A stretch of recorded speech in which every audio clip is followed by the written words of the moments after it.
Shalom semuanya. Mari kita bernyanyi bersama.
Firman Tuhan, kita berdoa dulu ya. Lipat tangannya, tutup matanya, kita berdoa. Tuhan Yesus, saat ini kami bersyukur kepadamu karena kami boleh sehat, kuat, semua karena Tuhan. Terima kasih Bapa, saat ini kami mendengar firman Tuhan. Berkatilah setiap anak-anak yang mendengar, berikan mereka ketaatan, kepintaran, dan pengertian. Terima kasih Bapa, berkatilah cerita ini hanya di dalam nama Tuhan Yesus. Haleluya. Amin.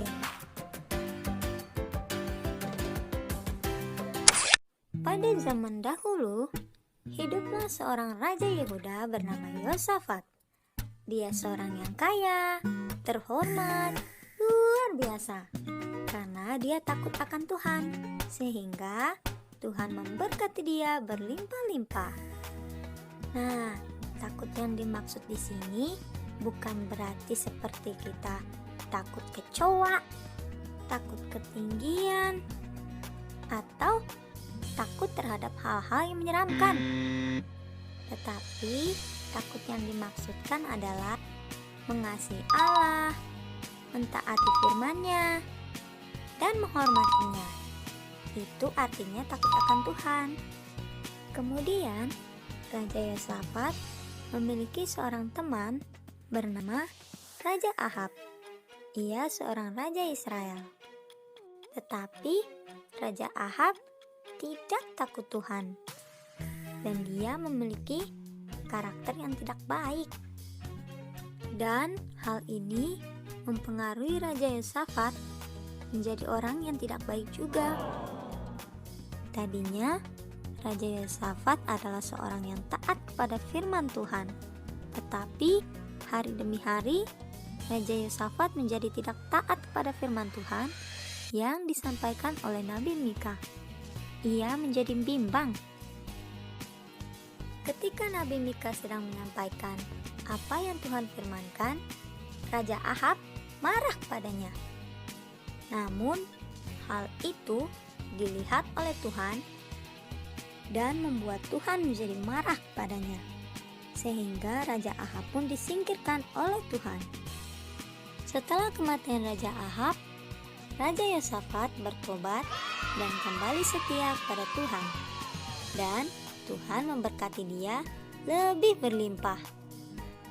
Namun, menjelang akhir hidup Raja Yosafat, ia kembali memiliki teman yang bernama Raja Ahazia.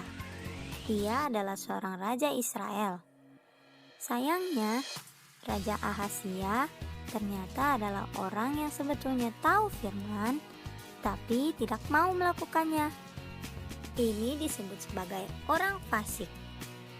Dan lagi-lagi, Raja Yosafat kembali bergaul dengan orang yang salah, yang membuat sifatnya menjadi tidak baik. Dan pada akhir hidupnya, Raja Yosafat mengalami kehancuran. Dia mengalami kerugian yang besar karena kapal-kapal megah yang dia miliki karam dan menjadi hancur, sehingga tidak dapat digunakan lagi. Nah, adik-adik, kita sudah mendengarkan cerita firman Tuhan.